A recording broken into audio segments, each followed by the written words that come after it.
إن الحمد لله نحمده ونستعينه ونستغفره ونستهديه ونتوب إليه ونعوذ بالله من شرور أنفسنا وسيئات أعمالنا.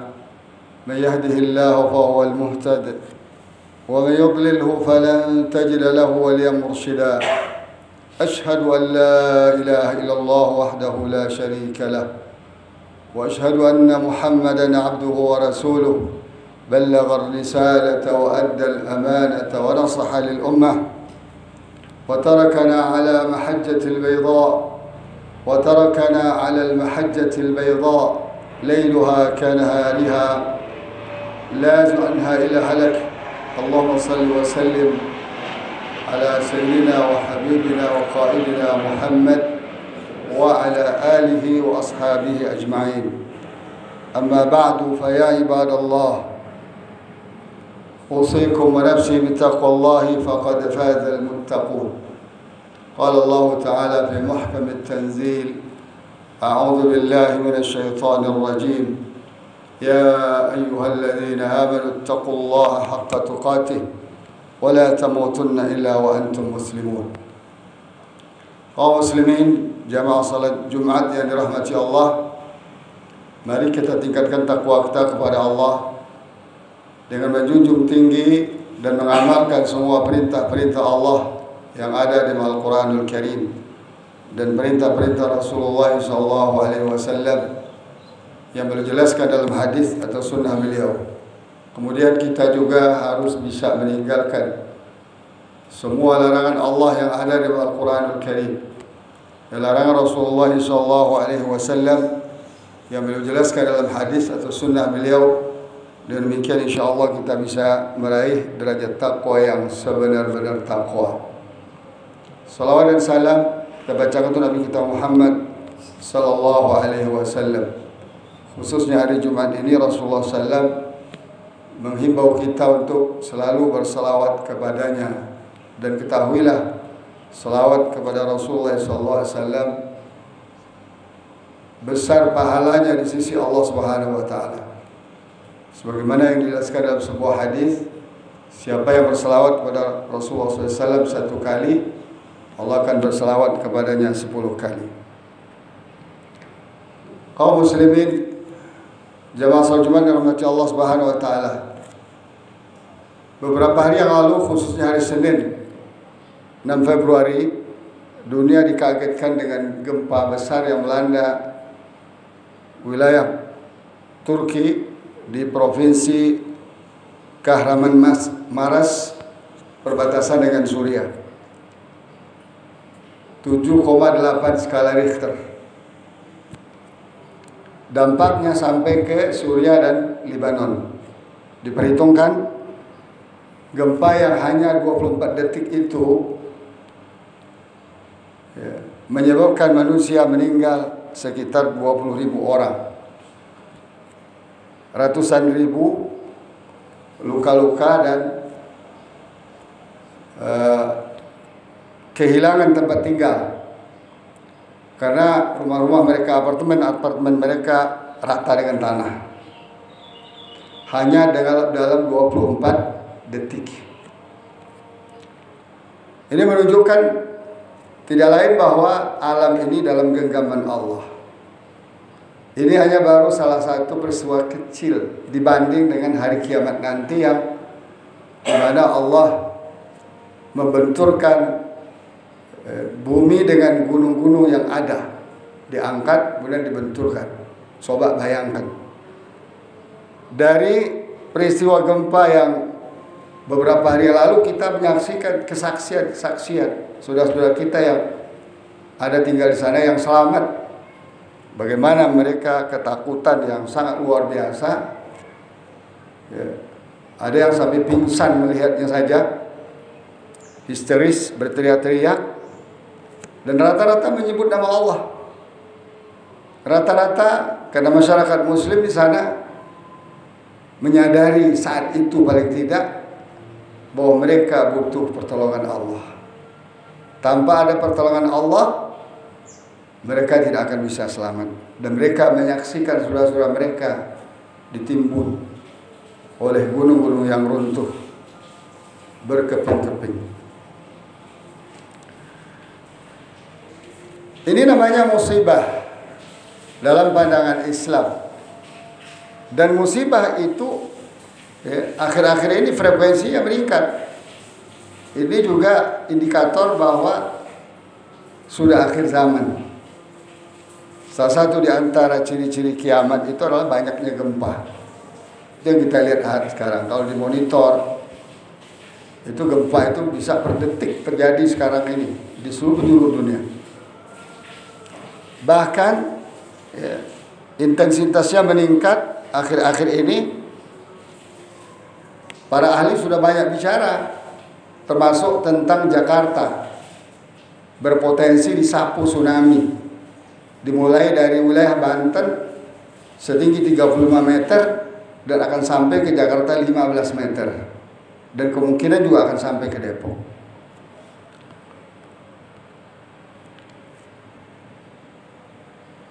Dan berbagai musibah ini sedang menimpa dunia secara keseluruhan. Bukan hanya Turki yang kita lihat sekarang, tapi di Amerika, di Eropa, di Rusia, di Cina, di Afrika, di mana-mana. Sekali lagi menunjukkan bahwa alam semesta ini dalam genggaman Allah Subhanahu wa taala. Allah sudah memperlihatkan ciri-ciri kecil dari kiamat, dari kehancuran alam ini yang pasti terjadi, walaupun seorang manusia pun tidak ada yang mengetahuinya kapan persisnya, karena ini merupakan bagian dari rahasia Allah Subhanahu wa taala. Oleh karena itu, sebagai seorang muslim, kita harus paham arti musibah.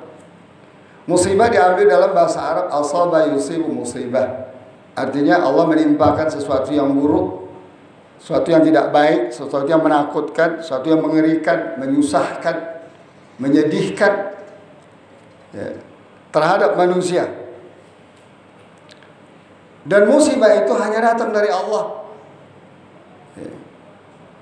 Rabbul Alamin, Tuhan pencipta alam semesta ini, pada waktu dan cara serta skala yang Dia tentukan. Jadi nggak bisa orang ngatur-ngatur. Paling manusia bisa aja mendeteksi kapan gempa terjadi.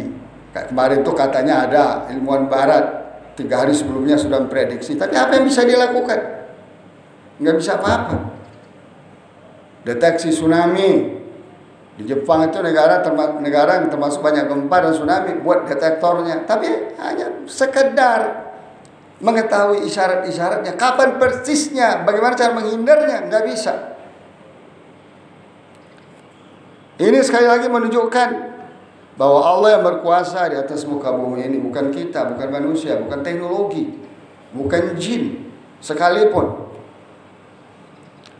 Oleh karena itu kita harus bisa memahami dan membaca musibah ini. Apa sesungguhnya yang terjadi dari sebuah musibah itu? Mau musibahnya kecil, mau besar, mau sifatnya pribadi, keluarga, masyarakat, atau sifatnya skala besar seperti gempa di Turki kemarin dan tsunami di Indonesia tahun 2004 yang lalu menyebabkan saudara kita di Aceh mati lebih dari 250.000 orang. Lebih dari 250.000 orang. Dan gempa di setelah itu nggak berapa lama gempa di Jogja puluhan ribu orang. Kalau di Turki dan Suriah 20.000 orang. Tsunami Aceh jauh lebih besar. Sampai ke Thailand efeknya, sampai ke negara lain di sekitar India. Nah, oleh karena itu perlu kita ketahui apa maksud Allah Ta'ala memberikan musibah ini kepada manusia. Secara umum manusia ini kan terbagi kepada dua. Pertama, manusia yang mukmin. Yang kedua, manusia yang kafir. Bagi manusia mukmin, musibah itu disebut dengan ujian. Allah ingin menguji kita, menguji orang beriman. Seperti Allah jelaskan dalam surat Al-Baqarah ayat 155 sampai 197. A'udzu billahi minasyaitonir rajim wa lanabluwannakum bisyai'in minal khawfi wal ju' wa naqsim minal amwali wal anfusi was thamarat wa basyiris sabirin alladziina idza asabatuhum musibatun qalu inna lillahi wa inna ilaihi raji'un ulaika 'alaihim shalawatun min rabbihim wa rahmah wa ulaika muhtadun. Kami pasti menguji kalian, kata Allah, dengan sesuatu dari ketakutan, kelaparan, kekurangan harta, kekurangan keluarga, kekurangan buah-buahan. Dan beri kabar gembiralah orang-orang yang sabar, yang apabila ditimpa musibah dari mulut mereka keluar inna lillahi wa inna ilaihi raji'un. Bukan menyesali, bukan menyalahkan, bukan meratap, tapi yang keluar adalah inna lillahi wa inna ilaihi raji'un. Kita ini milik Allah dan kita juga akan kembali kepada Allah. Mereka orang-orang yang mendapatkan ampunan dari Allah dan kasih sayangnya, dan mereka inilah orang-orang yang mendapat petunjuk. Apa tujuan musibah atau bala atau ibtila ini bagi kaum mukmin? Pertama, tujuannya untuk menguji atas kebenaran iman, kesungguhan kita dalam berislam, dan kesabaran kita dalam hidup ini. Kenapa? Karena manusia dengan mudah mengatakan kami beriman, tapi setelah diuji nggak kuat, gagal.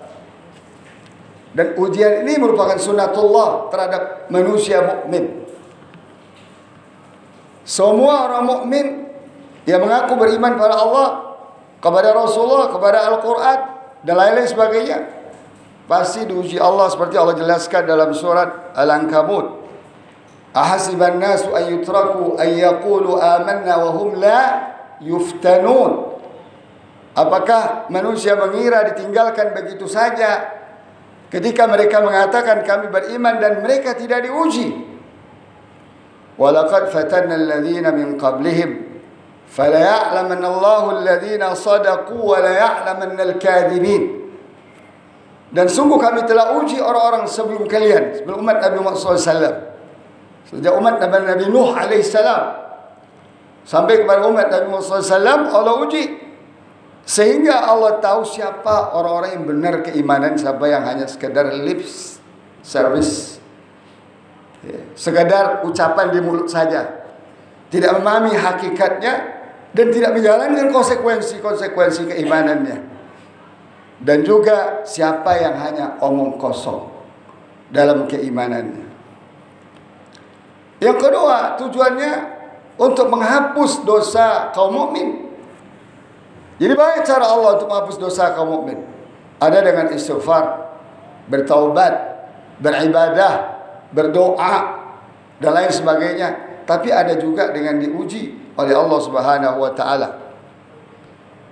Sahabat bertanya kepada Rasulullah, "Ya Rasulullah, ayun nasi asyad bala'an?" Siapa manusia yang paling besar cobaannya? Qala, Nabi menjawab, al-anbiya.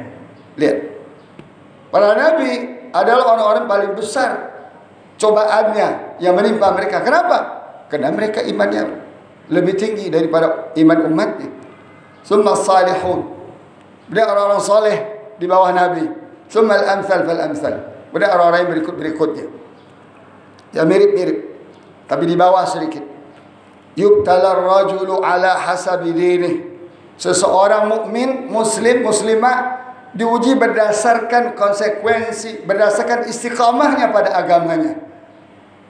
Ya.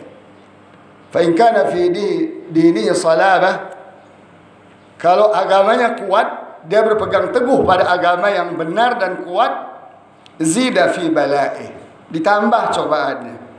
Wa in kana fi dinihi riqqah, kalau agamanya biasa-biasa saja, ringan-ringan saja, ya setengah-setengah, Allah juga khaffafa anhu. Allah juga akan meringankan ujian kepadanya. Wa la yazalul bala'u bil mu'mini hatta yamshi 'alal ardi wa laysa 'alaihi khati'ah. Dan senantiasa bala itu akan menguji seorang mukmin yang masih bisa berjalan di atas muka bumi. Artinya orang mukmin yang masih hidup sampai dosanya tidak ada lagi. Jadi kaum muslimin rahimakumullah, ya, salah satu cara efektif dari Allah Ta'ala untuk menghapus dosa hambanya dengan diberi cobaan yang bertubi-tubi. Oleh karena itu berbahagialah orang yang memahami ini. Kita dapat cobaan ekonomi, cobaan kesehatan, cobaan keluarga, cobaan masyarakat, bahkan cobaan dari penguasa, cobaan dari Allah langsung.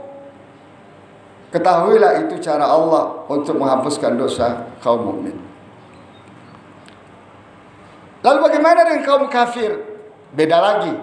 Kaum kafir, musibah ini bernama azab, siksaan. Makanya banyak yang Allah hancurkan, Allah azab, Allah siksa, Allah binasakan dari kaum kafir terdahulu sejak zaman Nabi Nuh alaihissalam sampai kepada Nabi Isa dan sampai kepada Nabi Muhammad SAW, sampai hari ini kita lihat. Allah jelaskan dalam surah Al-Ankabut ayat 39-40. Wa qaruna wa fir'auna wa hamana wa laqad ja'ahum Musa bil bayinati fastakbaru fil ard wa ma kanu sabiqin.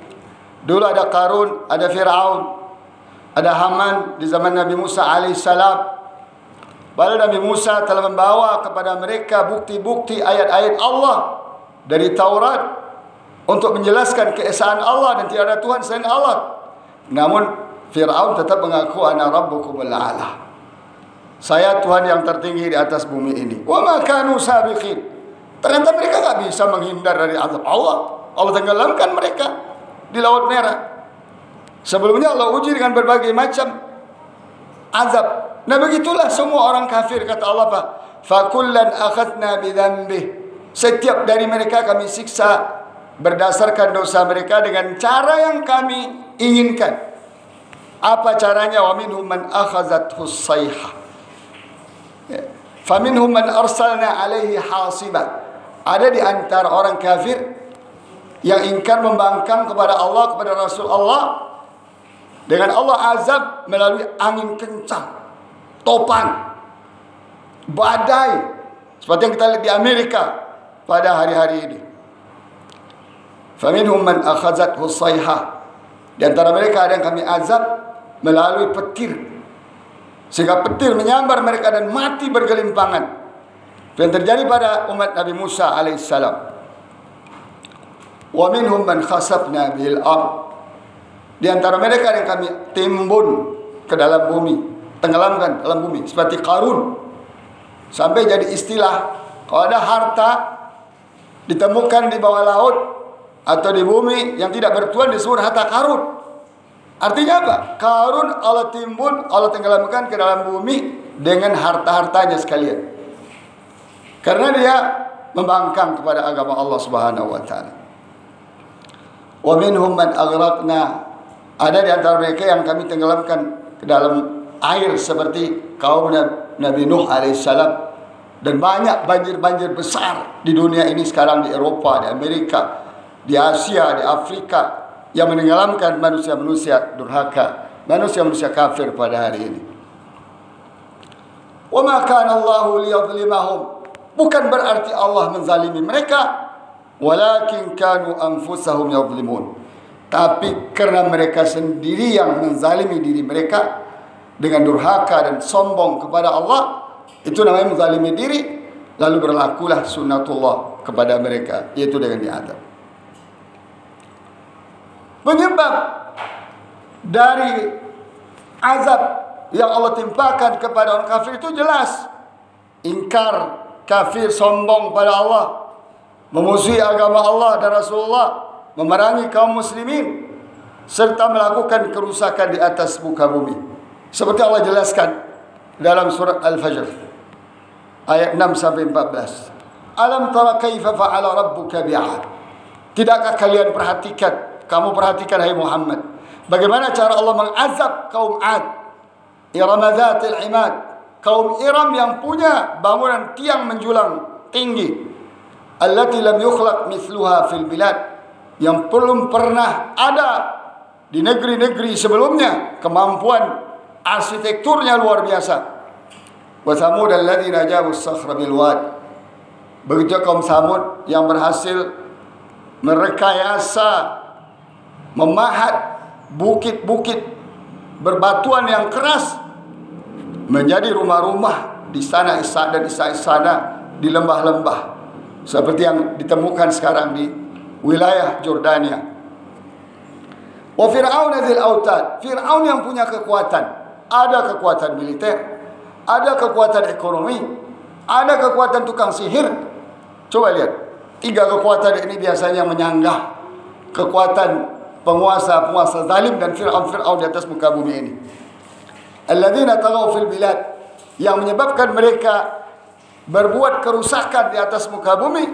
Fa'aksaru fiha al-fasad, lalu mereka memperbanyak kerusakan itu.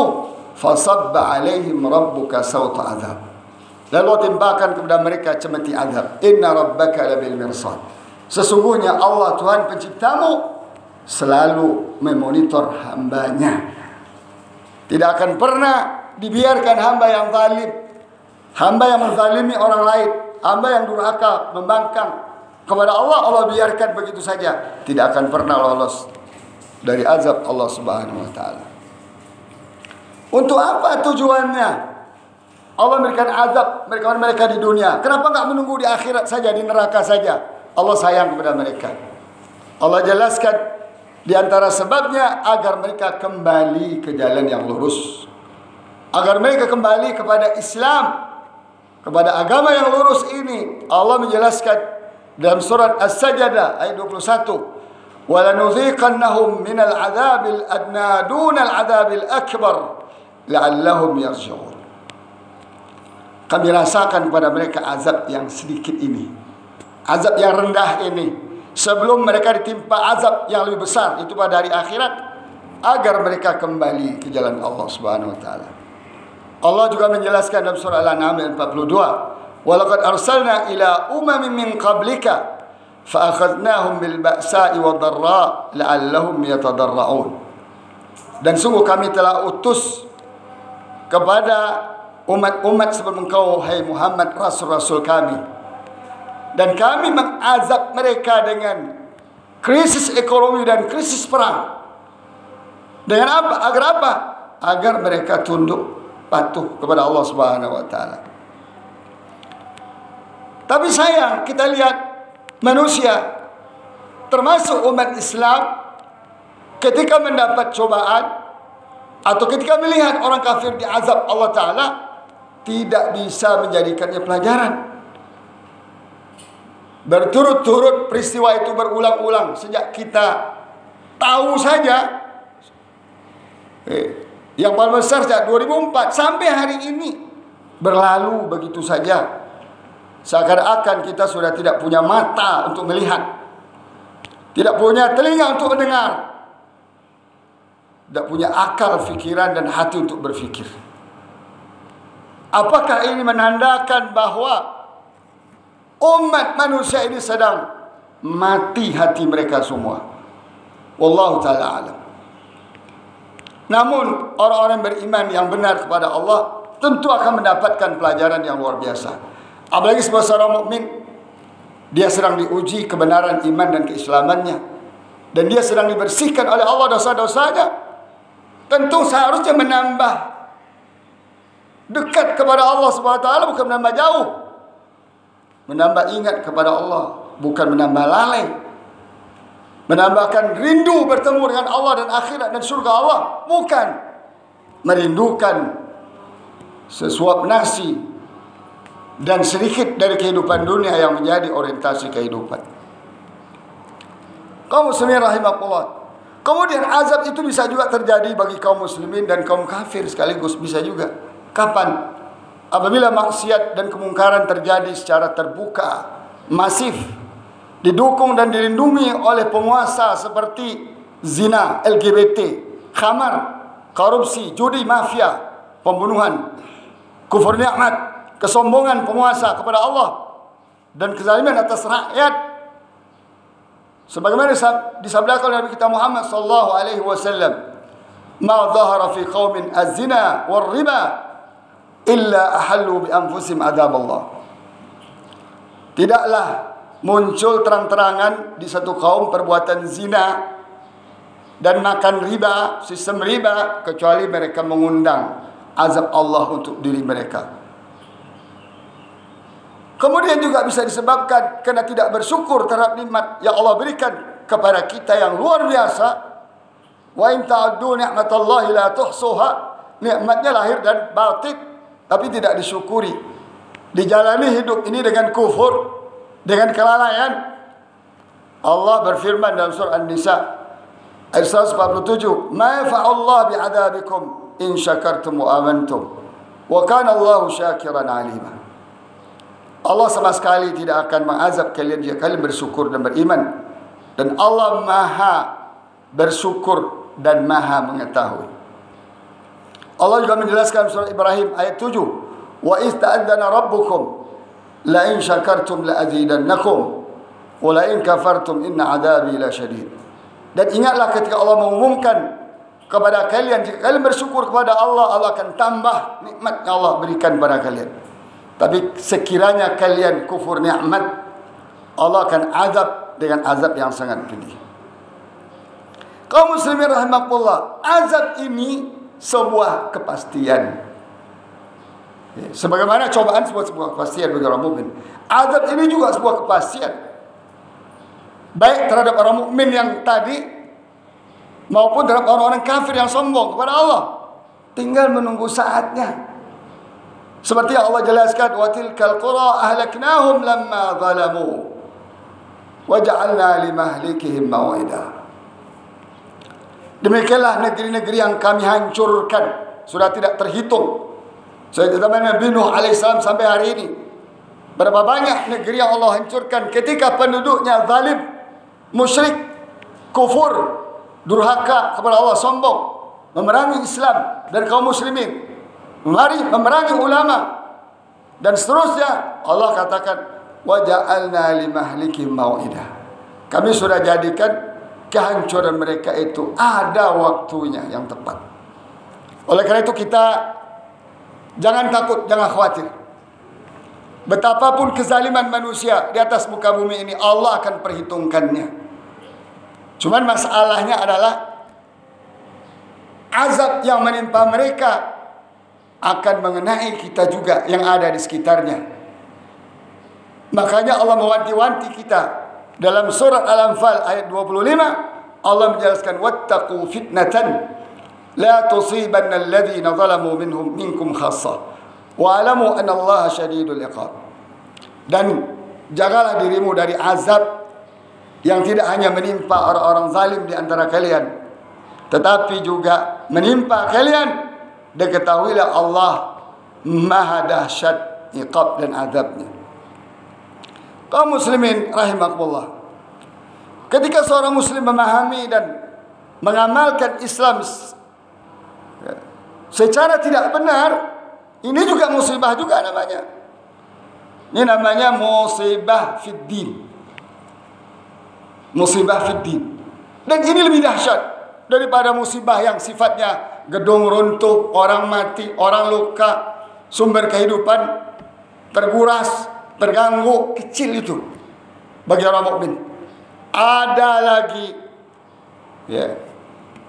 musibah yang lebih besar yang menimpa orang mukmin, disebut dengan musibah pada agama mereka. Kapan itu terjadi? Ketika seorang mukmin sudah tidak memahami lagi Islam ini dengan benar dan menjalankan Islam ini sesuai dengan paham-paham yang menyimpang, pemikiran-pemikiran menyimpang, atau disebut dengan fitnah syubhat, seperti sekularisme. Tidak sedikit orang kita yang sekuler, yang memisahkan antara dunia dan akhirat, agama dengan politik, akhlak dengan politik, akhlak dengan ekonomi, agama dengan dunia, dipisahkan. Atau kaum liberalisme yang bebas menafsirkan Al-Quran seenak perut mereka. Ini musibah agama. Atau moderasi beragama yang ingin mengutak-atik ajaran agama yang sudah permanen, yang sudah dipahami oleh umat 14 abad lebih ini, mau dirubah untuk menyenangkan orang-orang kafir, atau ikut-ikutan ajaran agama mereka, seperti ikut Natal, ucapkan selamat Natal tanggal 25 Desember, atau ikut acara menyambut tahun baru dan sebagainya. Ketahuilah kaum muslimin rahimakumullah, pemikiran dan perbuatan seperti itu termasuk menghina Allah dan Rasulullah, sehingga menghapus rasa takut kepada Allah dalam diri dan tidak takut lagi berbuat maksiat kepada Allah. Tidak punya keimanan sampai tingkat yakin, tidak bisa menggunakan mata, telinga, hati serta hidup dan kehidupan ya Allah anugerahkan ini untuk beramal ibadah kepada Allah. Tidak bisa lagi melawan orang zalim terhadap mereka, tidak berkutik terhadap musuh-musuh Allah dan Rasulnya, musuh agamanya. Agamanya jadi kacau, orientasi hidupnya murni duniawi, melupakan akhirat disebabkan cinta dunia dan takut mati. Banyak dosa, takut. Akhirnya mereka takut dalam kehidupan ini dan dikuasai oleh orang-orang yang tidak takut kepada Allah dan tidak sayang kepada mereka. Jadi ini musibah yang paling berat. Alhamdulillah antum semua berada di sebuah lembaga Quran, pesantren. Harus pahami betul ini agama dengan baik, sesuai Al-Quran dan sunnah Rasulullah SAW dan para sahabat, agar tidak terpapar oleh musibah agama ini. Bagaimana sekarang kita lihat orang sudah liar beragama, sudah merasa lebih tahu dari Allah dan Rasulullah, sudah merasa lebih tahu dari sahabat-sahabat Rasulullah yang dijamin Allah masuk surga, sudah lebih tahu dari para ulama-ulama besar yang hidup mereka untuk Allah dan Rasul, untuk Allah dan agama Allah. Oleh karena itu Rasulullah SAW mengingatkan kita dalam sebuah hadis dari Ibnu Umar radhiyallahu anhuma. Beliau berkata, "Qallama kana Rasulullah sallallahu alaihi wasallam yaqum min majlisin hatta yad'ua bihaula'i ad-da'awat li ashabi." Jarang sekali Rasulullah SAW meninggalkan doa ini yang diajarkan oleh Rasulullah SAW pada sahabatnya. Setiap setelah habis majlis ilmu, tolong diamalkan ini. Apa doanya? Rasulullah menjelaskan, Allah maqsim lana min khasyatika ma tahulu bi bainana wa baina ma'asik. Ya Allah, anugerahkan kepada kami rasa takut kepadamu yang menghambat antara kami dengan antara kami dengan engkau, dengan dosa-dosa kepada engkau. Wa min ta'atika ma tuballighuna biha jannatak. Ya Allah, berikanlah kepada kami ketaatan yang menyampaikan kami ke surgamu. Wa minal yaqini ma tuhawwinu bihi ma alaina masaib ad-dunya. Dan keyakinan iman yang luar biasa sehingga meringankan beban-beban kami dalam menghadapi musibah dunia, musibah agama. Wa mati'na bi asma'ina wa absarina wa qulubina. Allah, berikanlah kenikmatan pendengaran, penglihatan hati kami untuk bisa memahami dan mengenal engkau dengan baik, bisa memahami dan mengenal agamamu dengan baik. Dengan bekal mata, telinga dan hati ini kami bisa menjalankan agamamu dengan istiqamah. Kemudian Rasul meneruskan, waj'alhu al-waritha minna. Jadikanlah ini semua ya Allah waris kami yang paling mahal, yang kami bisa wariskan pada anak cucu kami. Waj'al sa'rana ala man zalamana. Jadikanlah balas dendam kami kepada orang-orang yang menzalimi kami. Wansurna ala man adana. Tolong kami terhadap orang yang memusuhi kami. Wala taj'al musibatana fi dinina. Ya Allah, jangan kau jadikan musibah menimpa agama kami. Seperti yang sudah dijelaskan. Wala taj'al dunya akbar hammina wala mablagha ilmina.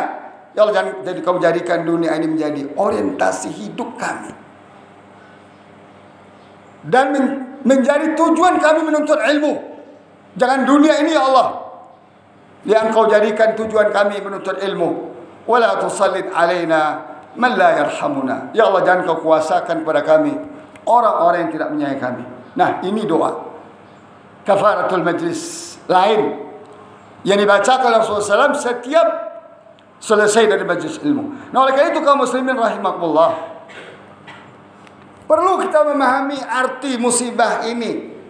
Kalau tidak, kita kebingungan. Yang ini ngomong ini, yang ini ngomong itu. Tidak, kembali kita kepada pemahaman yang benar berdasarkan Al-Quran dan hadis-hadis sahih dari Rasulullah SAW, sehingga kita tahu apa sebenarnya terjadi, Apa skenario Allah yang sedang berjalan dan bagaimana cara kita menempatkan diri. Barakallahu li wa lakum fil Qur'anil azim. Wa nafa'ani wa iyyakum bima fihi min al-ayat wa dzikril hakim. Fataqabbal minni wa minkum tilawatahu. Innahu huwas samiul alim.